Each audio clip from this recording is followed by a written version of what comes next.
Hello again, a warm welcome back to the Celtic Forever podcast. I'm Xander. We've got John here to go over the fixtures over the weekend. Great fixtures, great results, absolutely superb. Celtic top of the league where we belong. It was a tricky game though, John. Went to the Kilmarnock game. It was, last kick of the ball, winner for Celtic. We'd have left a lot of Rangers supporters sick, a lot of Hearts supporters sick, John, but we're back to winning ways, and that's the main thing. Aye, well, that's it. That's all that matters. Top of that league, looking down on everybody as we normally do. It's all good. It was a tricky fixture, but we did predict that, and I think every Celtic fan thought that as well. I didn't see anybody in the comments predicting like 5-0 and all that.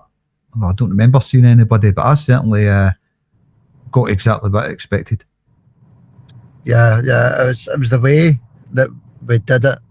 The last kick of the ball, no chance for Kilmarnock to even put the ball up our end, nothing. As soon as the ball kicked off, the referee blew the whistle, John. So it was absolutely superb to get those 3 points. Celtic fans were absolutely delirious, running onto the park with that last minute winner. It was just good to see a bit of joy around about Celtic, John. Oh, it was beautiful. I mean, you can't beat that a last minute winner, can you? Last kick of the ball winner.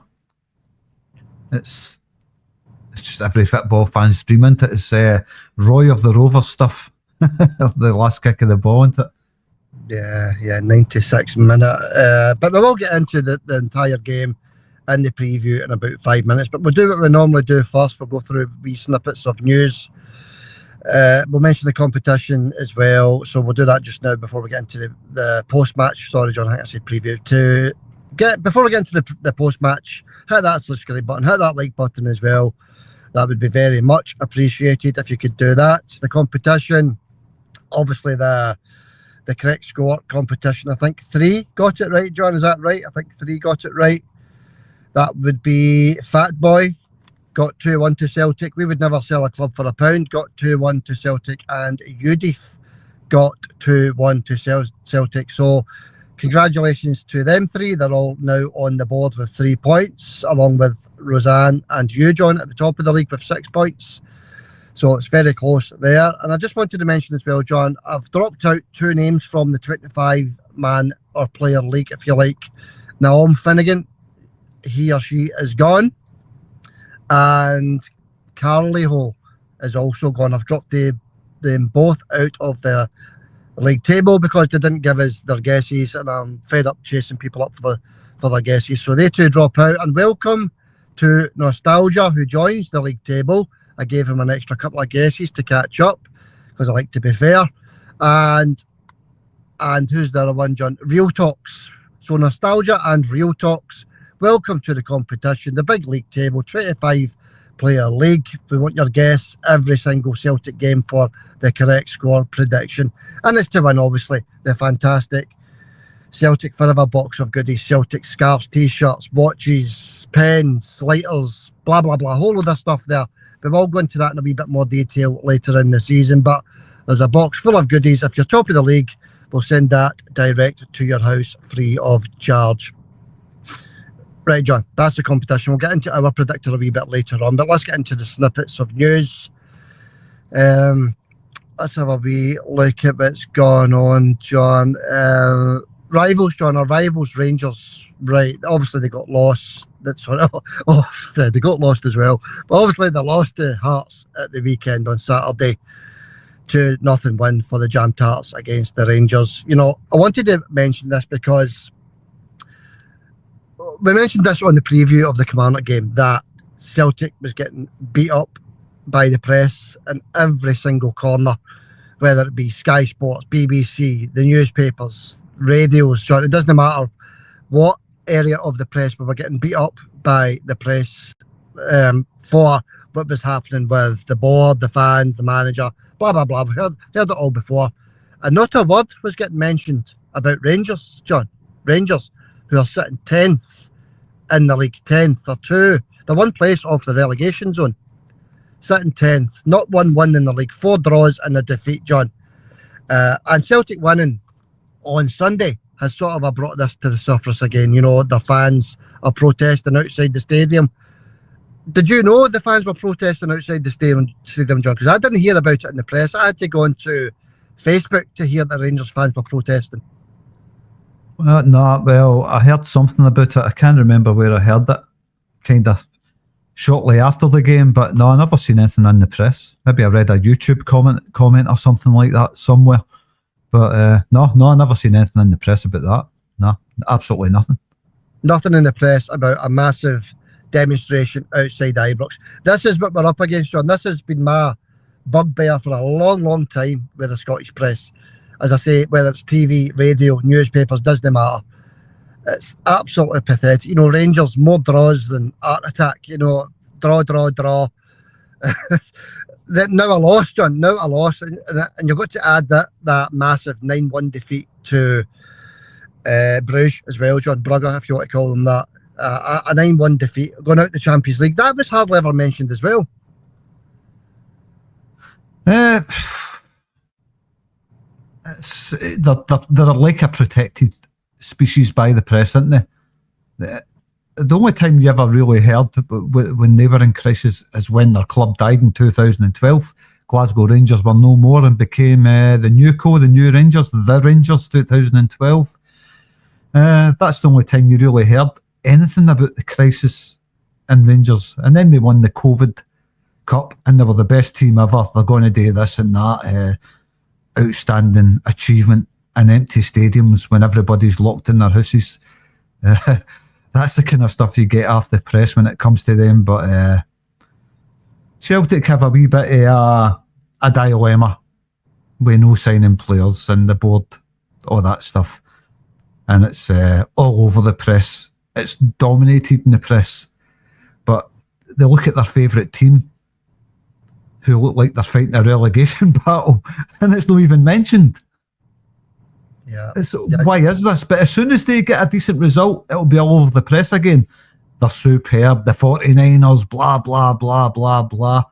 They are a club in a serious crisis, and now that's what you call a crisis. No Celtic.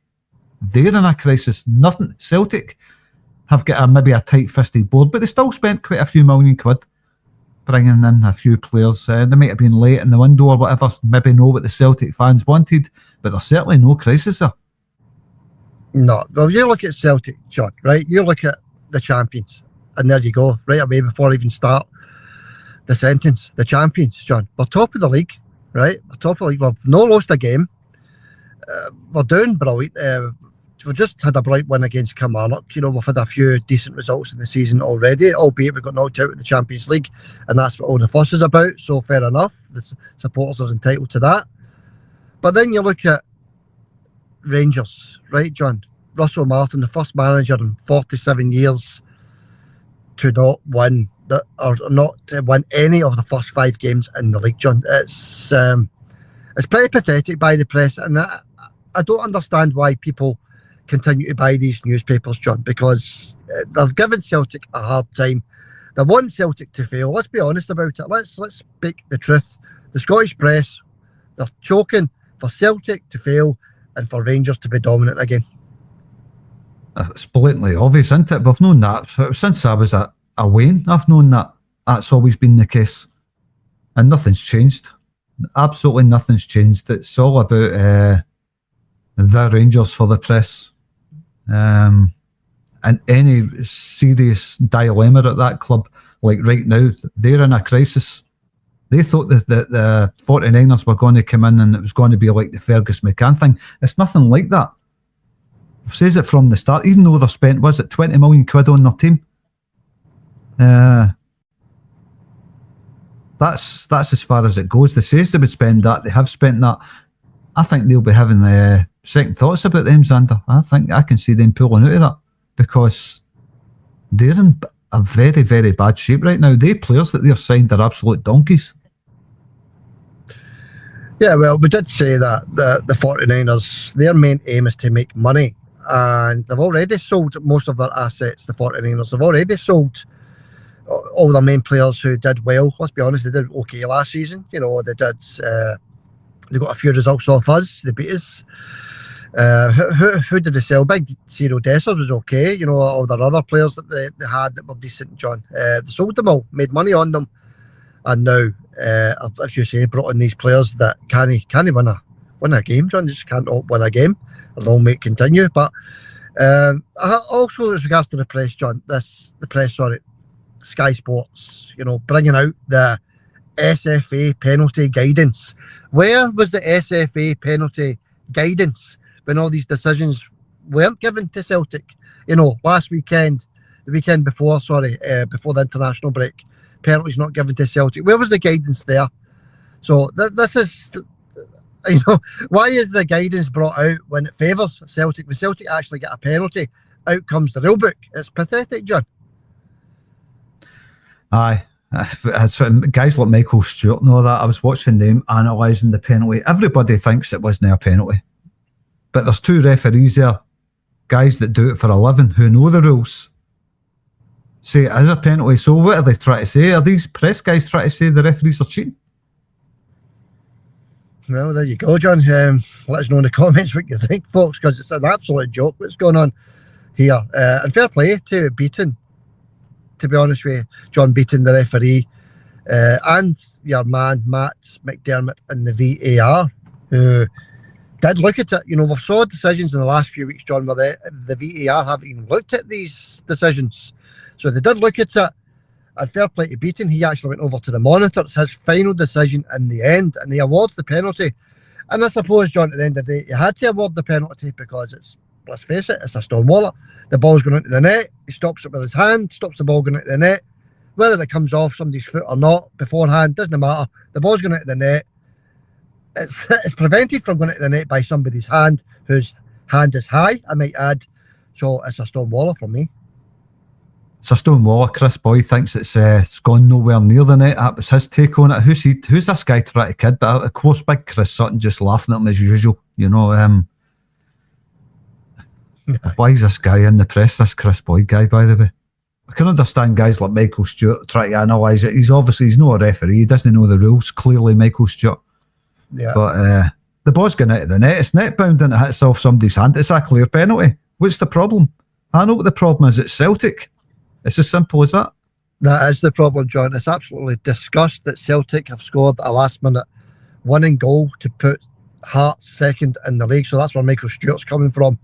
And another one as regards to the Scottish press, John. I know I'm going on a wee bit of a rant here, but I listen to these things and they come back to me when we're doing the podcast. Stephen Naismith on the BBC when I was listening to the Rangers Hearts game. Now, you've got to bear in mind that Stephen Naismith is an ex-Hearts player. So he did play for Hearts. He was nearly in tears, John, that Rangers lost 2-0 to the Jam Tarts. I don't know if did Naismith manage Hearts as well. I can't remember. Anyway, I was the manager. That was there. You go, John. He was also the manager and a former player of Hearts, Heart of Midlothian Football Club, and he's in tears almost. You know, looking for excuses for Rangers because they lost at home to Hearts, who went top on that day. That's a former Hearts manager and Hearts player, John. Also, the Scotland, that's one of the assistants for the Scotland team as well, isn't he? Naismith. He's a Rangers diehard, isn't he? He's one of these Chris Boyd type figures. But he's not as bad as Chris Boyd, by the way. Nobody's as bad as him. But I can understand he's hurt. Long may it last. Yeah, and touching on the BBC giving Rangers, ex-Rangers players, etc. jobs, Naismith being the latest one added. The Rangers ladies also got a BBC pundit as well, didn't they, as their new manager. So that trend is just rolling on and on and on. Rangers. I noticed that. I can't remember her. What's her name again? I can't remember, but Leanne something. I can't remember her name, John. Anyway. Let's get on with it, John. And by the way, we're allowed to mention this because they are our rivals. Hearts and Rangers are both our rivals. So they are the ones who are trying to beat to the title, especially Hearts. So we are allowed to mention this stuff. John, a wee update on the injury scenario with our 3 injuries, Ralston, Jota and Alistair Johnston. Start of October for Anthony Ralston, John. So it looks as though young Donovan is going to get his rerun in the team for a few weeks, who did well against Kilmarnock. We'll get into that later. But it's the start of October for Anthony. It's going to be mid-November for Alistair Johnston. It'll give or take a week or two, but we're looking at mid-November for Alistair. And as we all already know, Jota is mid-January, John. So that'll be update on the injuries. There you go then. I think the boy Donovan, I think he done a decent job yesterday. I thought he was half decent. He never looked out his depth, did he? I thought he looked okay. Yeah, he done really well. For a young lad, John, he did brilliant. He's brushed up a couple of wee things. We've got a decent right back there, to be honest with you. He did really well, and he set up the chance for the penalty, didn't he? But we will get into that, John, and in fact, very, very soon. All right, John. I've no more news or anything else that's been happening. I know they carry on with the board at Celtic, and the fans and the supporters and the manager. It's not gone away. We do realise that. We're no daft here. We do realise there's still issues at Celtic. But going top of the league, winning a late dramatic game, with our new signing and the actual getting the winner, it sort of puts things at ease very slightly for a few days. I know this is all going to come back as regards to, fans and supporters still wanting the board out, probably more protests, etc. But it's just good to get back to talking about the game of football, and especially Celtic playing the game of football, John. Oh, this is it, aye. I think the main target of the weekend seemed to be Peter Lawwell, didn't it? I heard his name getting mentioned by the songs. There's more than Peter Lawwell with this, Sander. Yeah, of course, and they need Dermot Desmond to come in and sort this mess out, because we only want to concentrate on the football. That's all we're interested in: winning games, winning titles, winning cups, and doing well in Europe. And by the way, we can still do well in Europe, because if we get to the later stages in Europa League, it would be a success for me if we get to a semi-final, etc. Talking about fans, John, let's before we get into the big preview of the Kilmarnock game, I want to mention the fans, but not the Celtic fans, who came in on the 12th minute and made some noise. By the way, they were brilliant once they came into the stadium. But the Kilmarnock fans, John, I am absolutely disgusted by these Kilmarnock fans singing the songs they were singing. It is absolutely clear for everybody to hear, and it wasn't just one or two, it was a fair old section of the Kilmarnock fans. These people need help singing these songs. We all know the songs that they're talking about. We're all sick of hearing it. It's absolutely pathetic. It's absolutely disgusting. It's absolutely sickening. These are adults. These aren't children, John. These are adults singing these songs. They ought to be ashamed of themselves. It's sickening that people think that's acceptable to sing that type of song this day and age, and nothing ever gets done about it. I mean, the SFA should be saying to these clubs, if we hear your fans singing songs of that ilk, again, you're getting a heavy fine for it. Deal with your fans, get the songs banned, get that particular chant banned. Who's this, these songs? I don't know what kind of person thinks that's funny or whatever that's going through their mind singing that. But I think the SFA's got to step in and deal with this chant, Xander, because it's absolutely sickening. All they can do is maybe say to their clubs, hear it again, we're fining your club. Maybe that'll put a stop to their fans singing it for everybody to hear on national television, because it's disgusting, to say the least. Yeah, that's it, John. And I watched the game on Celtic TV, but I did go over to Sky to make I always make my videos, put them on Facebook, YouTube, and I use Sky's footage for that. And I was waiting on an apology, to be honest with you. Ian Crocker, the apologist, who apologises for Poppy appeals getting disrupted,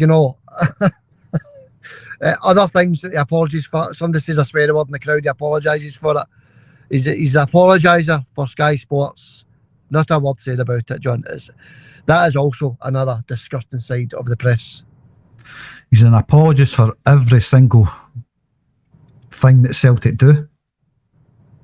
He apologises for anything the Celtic fans do, but he's quite happy to let anything else slide in Scotland. Anything else that he hears, anything disgusting chants, never mentions it. But anything Celtic fans do, he's right on there with an apology to the nation. Yeah.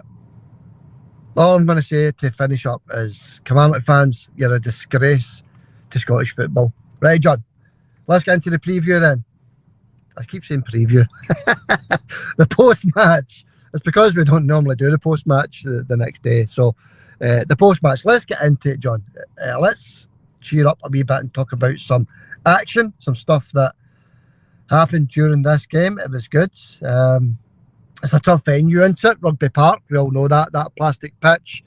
It was good because the rain, John, you know, Kilmarnock, when Celtic go there, they don't water the pitch. So they couldn't do that this time. The pitch was well watered.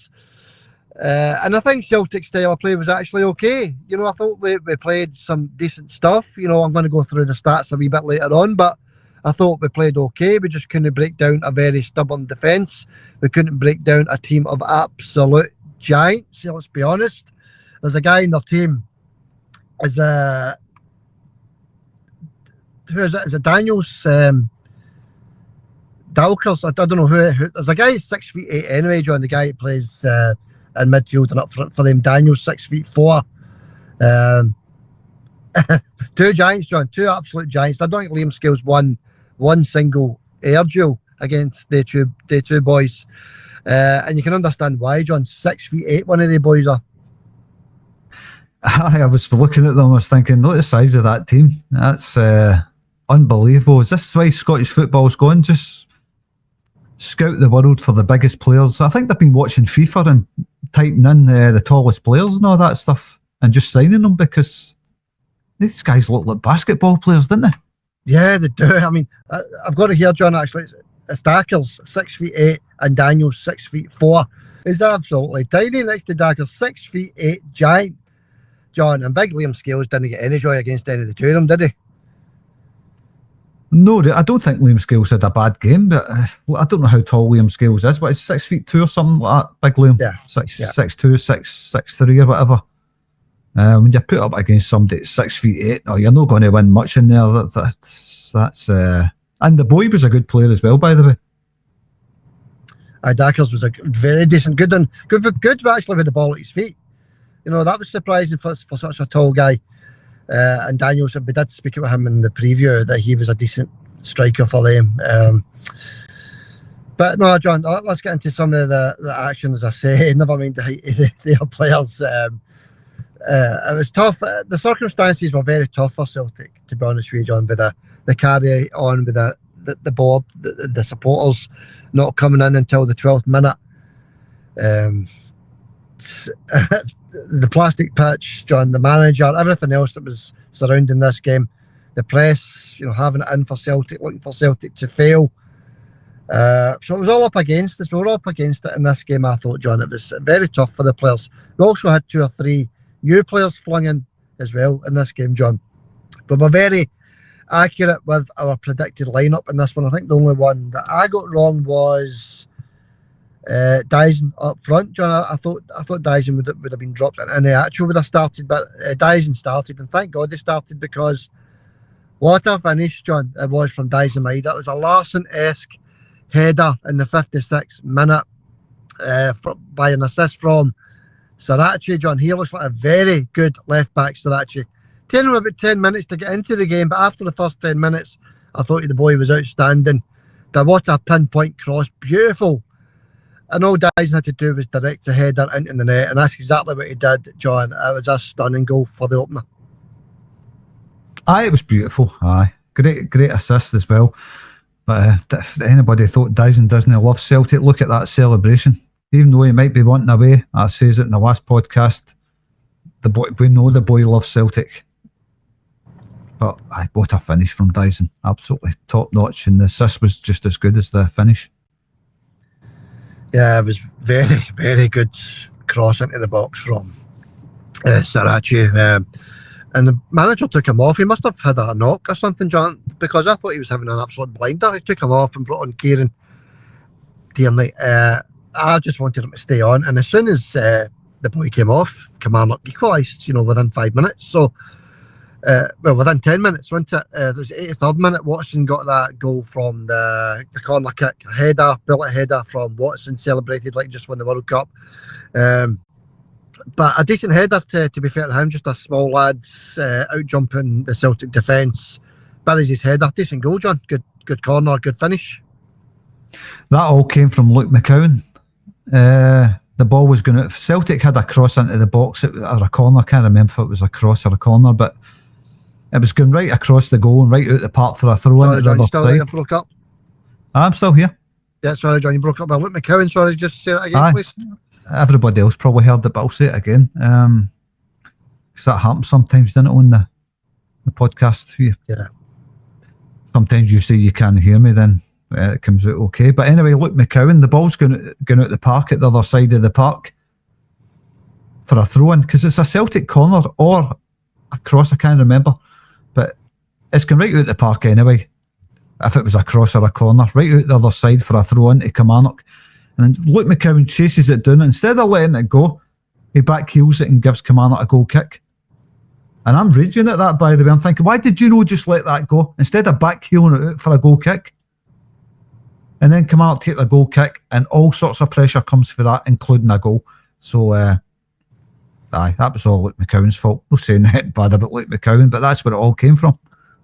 No, you're not saying anything bad about him, John. And he came on, he did a couple of wee mistakes. It's hard to get into the pace of the game, isn't it, when you're coming off the bench like that, especially in the conditions, plastic pitch, heavy rain, etc. But no, he did do that, John, and they did break up the park and get two corners, one which led one which led to their equaliser, John. So no blame attached to him, but I know what you're saying. We need to do better in these sort of circumstances, John. We need to try and keep the ball a wee bit better. But no, they get their goal, they get the equaliser.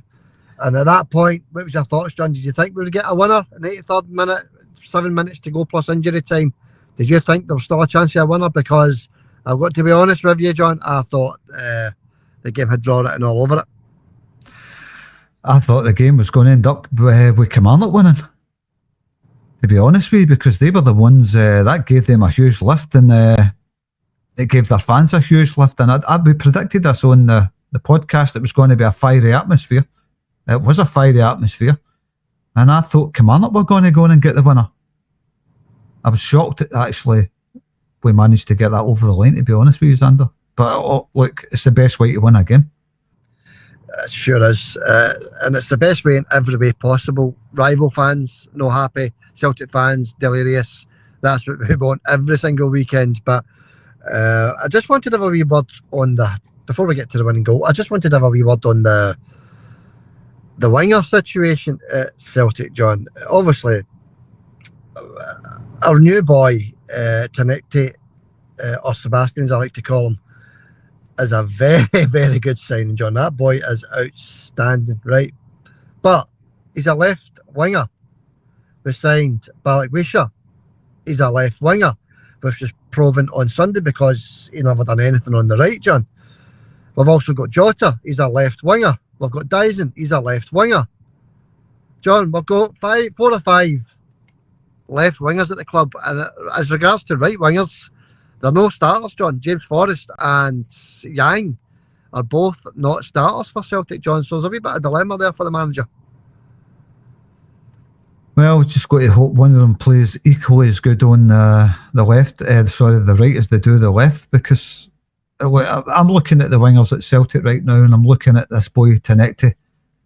That was an outstanding performance for a debut. That boy was out of this world, Xander.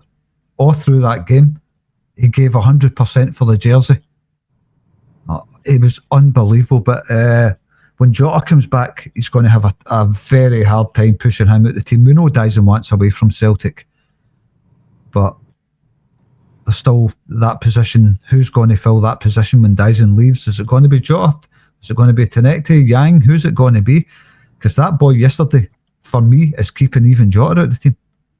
Yeah, if that boy continues playing the way he did on Sunday, he's a starter every week for me. He's a match winner. He's a brilliant wee winger, John. He's confident, he's direct, he's fast, he's very tricky. Takes on his man every single chance that he gets, unlike Balakwisha, who never took on his man once in the entire game, John. Every time he got the ball, he passed it back 10 yards. That boy's got to get his finger out, John, to be honest. I know he's only played 1 or 2 games, but early signs for me are must do better. Aye. Balakwisha's got to do better than that. If you're going to play like that every game, you're not going to be a starter at Celtic. I mean, I know he's only just signed for Celtic. He's only played a couple of games, couple of appearances. But if you're going to be playing like that every game at Celtic, you ain't going to be a starter. So, like he says, he needs to pull his finger out fast, because that's no good enough. Definitely. 100% agree. We'll get to the winning goal soon enough, folks. Don't worry. Just wanted to touch on some other wee things that are in my mind. Wanted your opinion on it, John. Anybody else that has an opinion, just leave a comment, because we always like to read the comments and reply to them. No comments today, folks. They will return when we've got more time, but no the day, unfortunately. Engels, John. Our good friend Arna Engels. I think the manager's beginning to listen to you. I think he's done it at Celtic, John. He didn't even get on the park from the bench on Sunday. I mean, maybe I'm being a wee bit, over the top there, saying he's done at Celtic. It might still come good. It's still early in the season. But for a man of £11 million in value, Engels, John, not to even come on the park when we're looking to get a winner, John, we're actually looking to win the game. We're drawing the game. He doesn't bring him on. He brings on Luke McCowan, John. What's your thoughts? What my thoughts have always been, Engels isn't Celtic quality. Get over it. He's quality.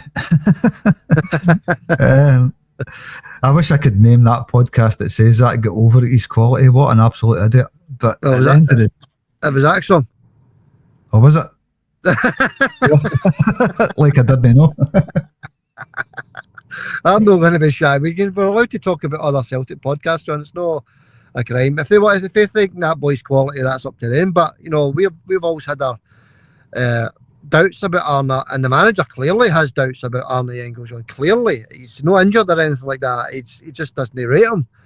And obviously, the boy has got some quality. Played in a double winning team last season, John. He played every game in a double winning team last season, so he's got something to offer. But I think slowly but surely the manager is gone against him, because we were choking for a player to come on and turn that game around yesterday, John, and he never went near him. I was surprised by that, to be honest with you. I've always says Luke McCowan should start ahead of Engels. I've always says that. I think he offers more, Luke McCowan, even though sometimes he does some really stupid things. Like yesterday, I think that was one of the most stupid things ever done, was knock it out for a goal kick when it was going out for a throw-in. I don't know what that was all about. Use your common sense in a situation like that. Just let it go.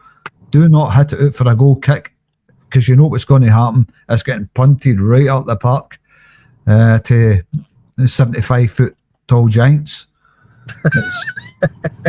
It doesn't make any sense what he done, Xander. I know I'm a Luke McCowan fan. I do like him over Arna Engels anyway. I just think Engels, I don't think his time's done at Celtic. I do think he's got some qualities about him. He takes a good corner, but I think that's about it, really, to be honest with you. Takes a decent penalty, but he's definitely no quality like that podcast says. I never watched that podcast, by the way. I don't watch it, and I certainly will never watch it. But saying his quality, get over it, that was in a headline that I seen when I was scrolling through Celtic stuff. Arna Engels is quality, get over it. I don't get it at all. I just don't see any quality at all, Xander. I don't see anything in him. Well, we are just a small podcast, John, but the manager thinks the same. He clearly doesn't see enough quality in him as it stands. We're not saying he's not got the quality. It may come good eventually, but I didn't understand it. I thought the game was crying out for somebody to come in, put the foot in the ball, trying to break that defence down, and he never went anywhere near him. And by the way, all the other podcasts are our brothers, our friends. Everybody's entitled to their own opinions, John. All right, John. Well, The other thing I want to mention before you move on is Paulo Bernardo, £3.5 million or something Celtic's betting him. Not a sniff for him either. It's very strange, John. And Paulo that was a lot of money we paid for him. I thought he was good last season because he came on the park off the bench. He done really well off the bench. He seems like a decent player, but whenever he starts a game, I think he seems a wee bit lost. I don't know what it is when he's playing from the start. The manager clearly sees the same thing. He obviously, with that big £3.5 million fee for Bernardo, part of that was the goal that he scored against Rangers. I think he looked decent in that game. He was decent up to that point, and after that point, he looked like a decent player. But he seems to be going further down the pecking order. It seems to be that way. It definitely seems to be that way because when Luke McCowan's coming on ahead of both of them, that tells you everything you need to know, Xander. Yeah, that's it, John. Yeah. All right, John. Okay. Just trying to see if there's anything else that I wanted to have a wee word before we get to the winning goal. Yeah, we were on our man John Donovan on the right back. We a couple of wee shaky moments for a youngster, but I thought he done absolutely tremendous on that park. Confidence, and hard with the tackles, which was especially important for me, John. The fact they never take any nonsense. He was going in with heavy slide tackles. One of his air duels as well. He's quite tall by the looks of things. I'm not saying he's anything like any of the Kilmarnock players, the 6'8" or anything like that, but he's got a bit of height about him, he's got a bit of pace, he can fling in a good cross, and he's got a lot of determination, John. He's also a decent player for us. Definitely. I thought he acquitted himself really well. No fear, fearless young guy. Outstanding performance from the young. I know he had a couple of wee mistakes, as did every Celtic player yesterday, to be honest with you, but he never looked out of place to me. I thought he was outstanding. Yeah. Well done and long may it continue. We're going to have to use this player for the next 4 weeks or so anyway, John, so he's going to get a great chance. You never know, he might even get to stake a claim in the team permanently, John. That's what we're all hoping for. Good luck to young Donovan anyway. The winning goal, John, let's get into it then. This is the moment that I put the video on, tens of thousands of views. No, checked it today, it might even be hundreds of thousands of views, I'm not sure, but this is the moment where everybody was sent into heaven, John. The VAR penalty, to me, if the ball is stopped from going into the net by someone's hand that is high, it's not in a natural position, it's in an unnatural position, they can moan and greet. Eddie Munster can greet to the press all he wants. Kettlewell, moan. You can do what you want. The penalty is given. It went to VAR. They've checked it. It's given. They've looked at it. They've slowed it down. They've sped it up. They've done everything. And they both agree it's a penalty kick. It's a stonewaller for me anyway. Shouldn't have even went to VAR. And up steps Iheanacho, John. What a finish from Iheanacho under that severe pressure to rattle that ball high into the net. Settles him as well, John. That's his welcome to Celtic goal. Scores. He's only on the park for 15 minutes. He scores a goal, scores a winning goal in a vital game. Calmness, very calm, very composed, buries his penalty, gives Celtic the 3 points. Welcome to Celtic, Iheanacho. The baptism of fire, right into the Celtic fans he went, and what a penalty that was. No keeper was getting anywhere near that. I'm delighted for the boy, and that's going to give him an absolute massive lift, and I'm so glad he took that penalty, because it will give him a lift, there's no doubt about that. He'll see what it means to the Celtic fans. He knows what that meant to the Celtic fans. He was right up to the Celtic fans, right in amongst them. He knows what it means. I think now he knows what it means to play for Celtic. By the way, I was going to say to anybody Irish or maybe English that's listening, greeting, like Xander says earlier, like we Eddie Munster, greeting to the press. Greeting means crying in Scotland. I don't know why that is, by the way. If anybody knows why Scotties say greeting instead of crying, let us know in the comments. I have no idea. It's a strange one, isn't it, Xander? Was there a song called Crying? Anyway. Aye, I think the Rangers fans use it a lot, didn't they? Okay. So there you go. That's it. Full-time whistle. Wasn't it? As I said earlier, there wasn't even time to take centre. So they took centre, they blew the whistle right away. And we were done beating John. John Beaton, we give him a hard time sometimes on this podcast. We really do. A lot of Celtic supporters don't like him because of his ties to Rangers Football Club, obviously. But you've got to give this guy credit in this situation, John. You've got to give him immense credit. That pressure, the Kilmarnock fans, well, the Rangers fans as well, but the Kilmarnock fans burn when he goes over to the monitor. They're standing there shouting and bawling at him when he's checking the incident. But he's still got the nerves to turn around and point to that spot, John. So fair play to Beaton. Absolutely. And I thought Beaton had a half decent game. I think maybe a couple of the yellow cards for Celtic players were a wee bit harsh. But especially the one, was it Tenecti that made that challenge on the halfway line? Yeah, that was no yellow. Was it Tenecti? That was one? Tenecti, yeah. I don't think that was a yellow card. I think it was a kind of, it's an inviting one, isn't it, to go and slide for the ball. I don't think that's a yellow card, that one. I think maybe it's a free kick, but it's definitely no a booking, that one. No. And fair play to Beaton again. He booked the Kilmarnock players for up shouting in his face. He gave them all a yellow card each for their troubles. So he wasn't taking any nonsense after them. So fair play to John Beaton. I've said that a couple of times about John Beaton. Yeah. I mean, he could easily, John, have not even went over to the monitor. It's his choice at the end of the day. So he went over and he could have easily have not given it as well. 8 out of 10 for the referee anyway. Well done, John Beaton. 3 points in the bag. That wraps up the preview, John, but not quite, because I want to run through some statistics, if you like, some stats on the game.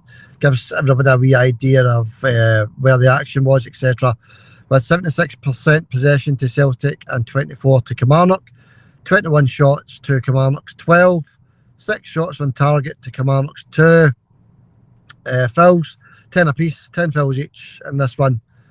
What else we got? Saves, Casper had 1 save to make and their goalkeeper had 4 saves to make. Passes, 700. This is where it gets interesting. I know I'm boring everybody, but this is where it gets interesting, John. I want your wee thoughts here. 732 passes to Kilmarnock's 204 passes, but only 185 of the passes were forward, John, out of the 732. So we're still passing the ball back quite a lot, I think. There is that. Looks like there's a wee element of fear in Celtic to go forward. It just seems like that to me, but you've got to get that ball forward as soon as you possibly can. You've got to stop this nonsense backwards all the time. And I can see, when I'm watching Celtic, you can see players making runs. And you think, there it goes, get it past now. No, backwards. So there is an element of fear, I think, when it comes to Celtic going forward. They've got to get that nonsense out there again quicksand, especially getting out of this Europa League. By the way, that shot from Carter Vickers was a thunderbolt, wasn't it? That keeper, some save that, getting to that. Yeah, it was a good, decent shot and save, definitely. In the conditions, it was going in. That's for sure. Good save. But no, John, it's a wee bit concerning for me, because it's maybe instruction from the manager. You look at Balak Wisha. We don't want to pick on this boy. He's clearly a player that the manager likes. Paid a lot of money for him. We've had him on the radar for quite a wee while, Balak Wisha. And good luck to him as well, by the way, going forward. But every time we got the ball, Johnny passed the ball back the way. Every single time we got the ball, it was back. No crosses into the box.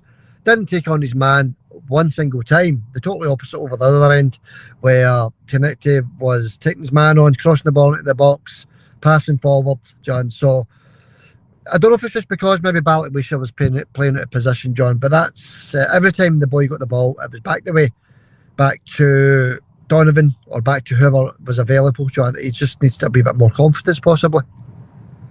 Look, some players hit the ground running, some don't. Balak Wisha, obviously, clearly to every Celtic fan, he ain't hit the ground running at all, has he? And Tenecti, on the other hand, is absolutely flying. He's eager to show what he's got and be a first team starter for Celtic. Balak Wisha, on the other hand, some players take a wee bit more time to get up to speed. Maybe that's the case with this boy. I'm sure we'll see much better from him in the future, Xander. Yeah, absolutely, and good luck to him. As I say, he's just his first couple of games. Maybe he's just trying to find his feet. But back the way is for a winger is no what the Celtic supporters are looking for, is it, John? So let's get some slight improvements from Balak Wishat, and I think we'll be hunky dory. Gives the manager more options. 1 to 10 individual scores, John. Individual Celtic player scores. 1 to 10. On you go, buddy. Well, we'll do this slightly different. We'll start with Casper. I'll give my score and then you give yours for each player, Xander. Casper Schmeichel for me. He never kept a clean sheet this time, but could have done better at the goal, do you think? No, John, it's a power header. It's point blank for me. It's nothing he could do. He could have been lucky and tipped it over the bar, but no, it's a power header from about 3 yards, John. So no, nothing. I totally agree with you. I'm just asking if you think if there's anything he could have done. I don't think there's anything any keeper could have done about that. It was a beautiful finish. That I'd have been proud of that one myself.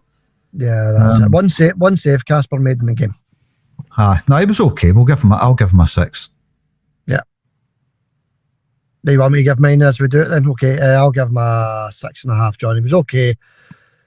The goal aside, he never done anything wrong, did he? I mean, there wasn't much you could do about the goal either. So yeah, 6.5 for me, John. Aye, fair enough. Sarachi, John, what did you think? 1 to 10? I thought it was okay. He never took the place again, Sarachi. I thought it was okay. I'll give him a 7. I thought it was all right, Xander. Yeah, 8 for me, John. Thought it was very decent, very direct. He linked up well with Directe on the same side, John, or Sebastian, as I like to call him. But I thought he was good. 8 for me. Decent performance there. Scalesy at centre half, John. I thought he looked a wee bit nervous yesterday. He gave the ball away a couple of times and looked pretty slow as well, to be honest with you. And without having a dreadful game, remember what he was up against. Never had his best game, Big Liam, to be honest with you, Xander. I'm going to give him a 5. Yeah, up against 2 giants, and as you say, didn't have his best game for Celtic. You know, could be reasons for that or everything that's been going on at Celtic, but he's normally outstanding for us. Wasn't outstanding against Kilmarnock. I'll give him a 5 as well, John, so that's fair play. Big Cameron. Well, Scalesy's forward passing was brilliant yesterday, by the way. I'll add that to it. But he is a defender, you've got to remember. But his forward passing was outstanding. I thought it was accurate with every pass to the wide man, firing it forward. So he was good there. So maybe give him a 6 for that part, Xander. But his defensive side of the game wasn't the best. So I'm going to give him a 6, change it to a 6. Fair enough, John. I'll stick with the 5 for Scalesy. He'll get better, don't worry about that. Big Cameron, Carter Vickers, John. I thought he was outstanding. What's your score, buddy? Solid enough, the big man. Straight 7 for me. Yeah, 7.5 for me. That shot as well, John. He saw he was getting annoyed. Nobody was taking on a shot, and he decided himself he was going to have a pot shot. It was unlucky, but his defending was good. So 7.5 for me. Donovan, young lad on the right. What are you thinking, buddy? Considering he's a young boy, I don't think he looked out his depth. Had a couple of mistakes in him, of course. Hit the ball at the park a couple of times, but his defending overall was outstanding. I'm giving him an 8. Yeah, I'm giving him an 8 as well, John. So the exact same as you there, Rio, in the centre of the park. Obviously came off later on in the game. What did you think of Rio? He's decent. He's good. When the team's not playing well, sometimes he doesn't play well. When the team's playing brilliant, he plays brilliant. So it's one of the ones, isn't it? But what do you think, John? I don't think he influenced the game at all, Xander. I'm giving him a 5 as well. Yeah, similar, John. 6 for me. Did a couple of nice things, but no his usual self. Callum in the centre, John, in the holding role. McGregor. I've heard people saying his legs are away and all the rest of it. Nonsense, absolute nonsense. He's just playing in a team that's sort of a low in form just now. The same as everybody else. So I don't think his legs are away or anything like that, John. But what's your score for Callum? I don't think he influenced the game at all in the first half. I thought the second half was more of a masterclass Callum McGregor type performance for his second half performance. But you've got to take it the whole game. Second half performance was outstanding. First half not so good. I'll give Kilmarnock a straight 7. 6.5 for me for Callum, John.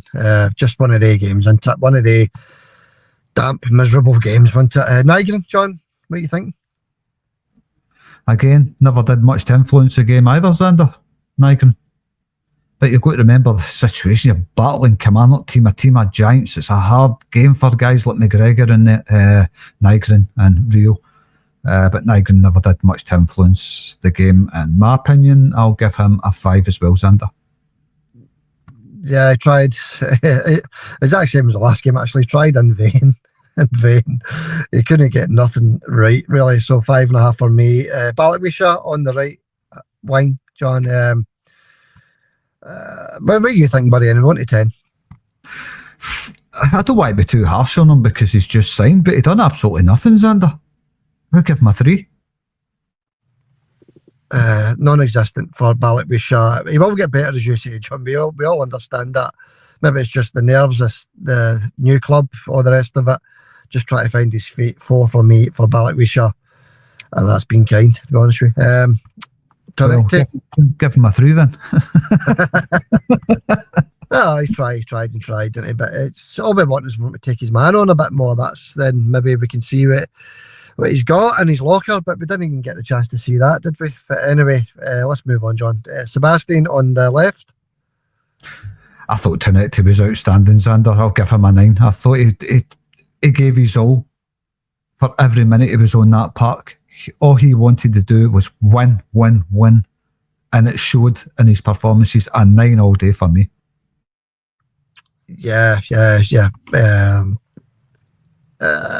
It's tough because he played so well, but didn't have an assist, didn't score a goal. You've got to take that into account. But he is a winger. He's not there to score goals. He's there to set up goals.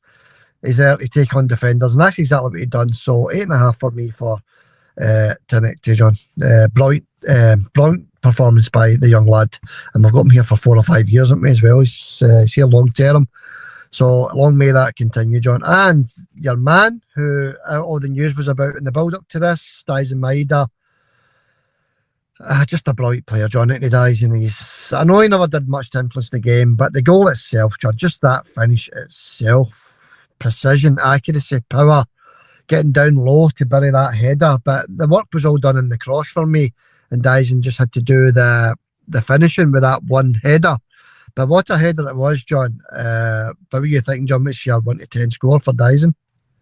Well, I agree. He did nothing to influence the game. Overall in the game, he actually never did anything at all. But you seen when he scored that goal, what it meant to him to do that for the Celtic fans. The delight in his eyes. He loves the club. But he never, look, we're talking about this game. The goal was outstanding, and for that I'll give him a 6.5 because he done nothing else. But the goal was outstanding, by the way, and we all love Dyson. I'd love him to stay. I'd love his mind to be more settled. I know he loves Celtic, but that goal was outstanding. But I'll give him a 6.5 because the goal was outstanding, and he loves Celtic. Yeah, you know what I'm going to say. I think he's on 7 for me.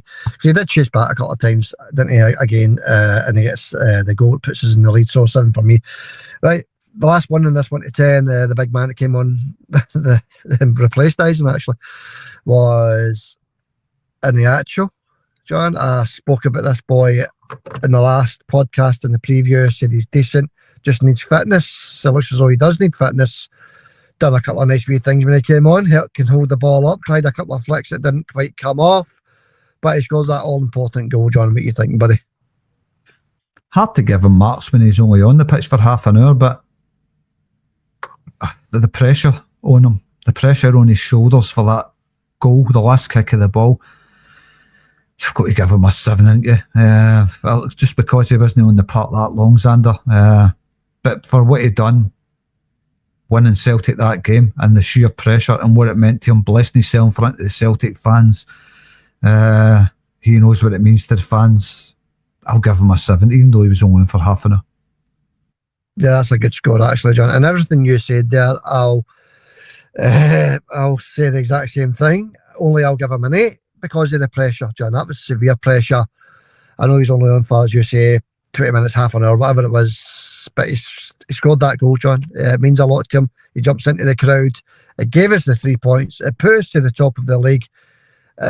Silences the Scottish press, blah, blah, blah, John. It was just a massive goal, and I'll give him an 8 for that one. It was very reminiscent of after Boric stand up with that, can do on his knees and blessing himself in front of the Celtic fans. Loved that. That was nice. That was very nice. A nice touch, actually, for the big man. Hugh Trodden warned us, and the guy in the comment section, Hugh's in the league table as well, that this guy is going to be a player. I think I said it as well. I think you said it also, John. He could be a player, you said. And I said you're off to a brilliant start. Man of the match, John. Who's your man of the match? Well, it's a cross between 3 players. Young Donovan, Tenecti, or your man, Iheanacho. Yeah. I'm going to give it to Iheanacho just for what he done, Xander.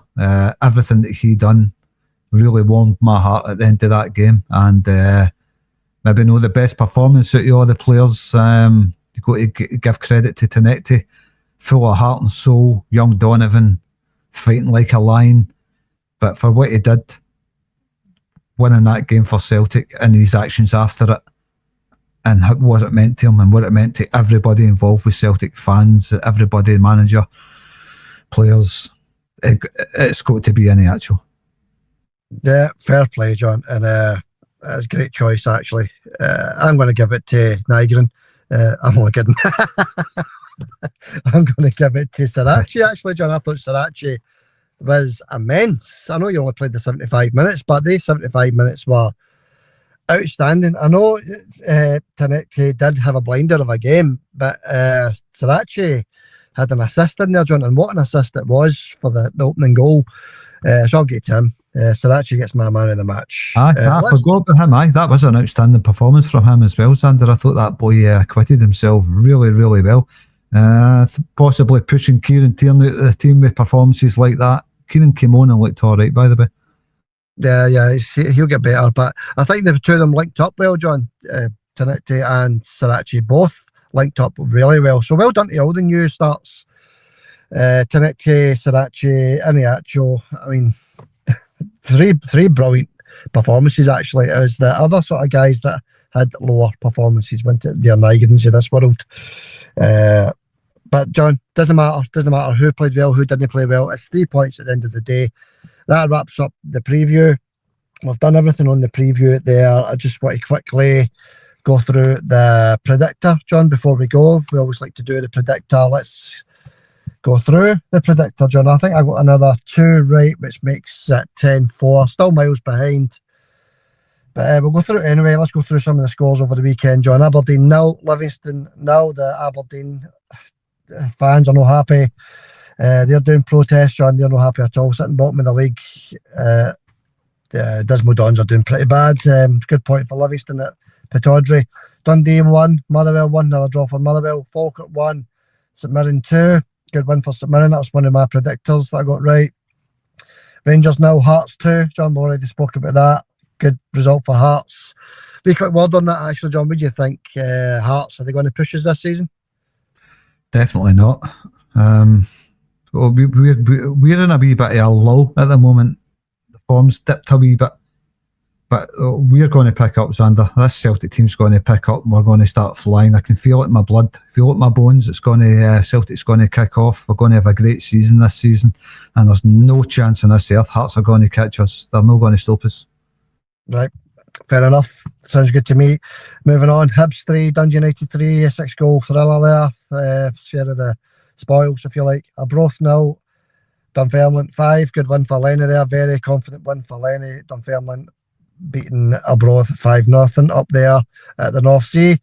Ayr 1, Ross County 1. That's another one I got right. Good point there for Bruni against a decent Ross County team. And finally, Aberdeen 2, Celtic Ladies 4. I think I said 4-1. Finished 4-2. Celtic Ladies back on winning ways. Right, John, a wee sum up for you, buddy, before we go. It's onwards and upwards. Let's hope this board situation gets sorted out. The sooner the better. Let's get that over the line, get it fixed, get it sorted, get the spirit back into the Celtic fans again. Let's see everybody being happy. The team look like they're together, to be honest with you. There's a togetherness with them, so that's good. Yeah. What else was I going to say? Nothing really. I mean, we can only pick up from here, Xander. It's a big lift for the players, I think, getting that win over the line, last kick of the ball. That's always a huge lift for a team, that. Aye, so we move on to them next weekend. Partick Thistle at Firhill. Hope for another big performance. Don't think there'll be any changes in the team. I think it'll be a full strength squad for that one. Aye, onwards and upwards, Xander. And well done in getting your two predictors right. 10-4 in the predictor between us.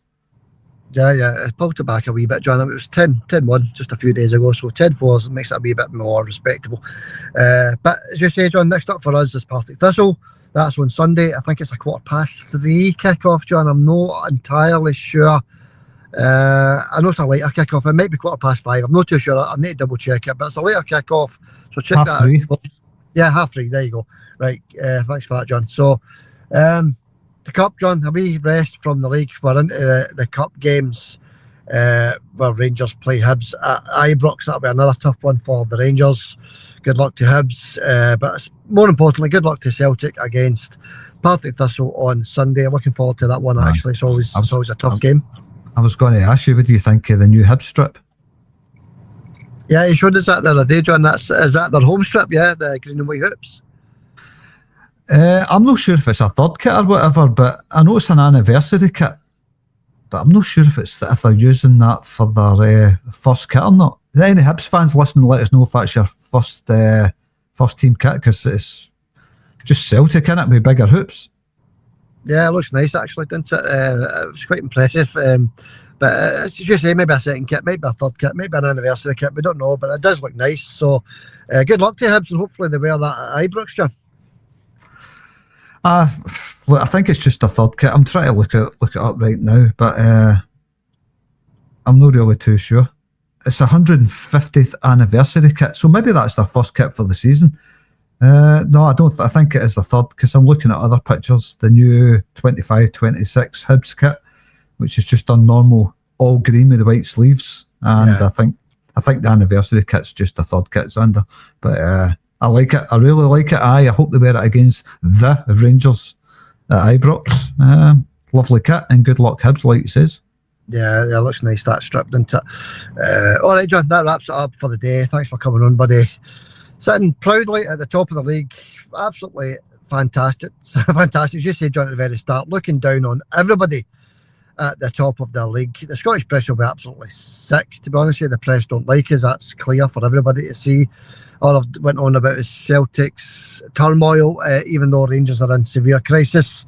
All I've spoke about is Celtic. So keep up the good work, Brendan. Keep up the good work, Celtic. We'll get the both situations sorted out. Don't worry about that. That'll get sorted. Brendan will know. Put up with that. Thanks for watching. Thanks for viewing. Hit that subscribe button. Hit the like button as well. We'll catch you all on the preview of the Partick Thistle game at the weekend. And we'll see you all later. Hail, hail for now.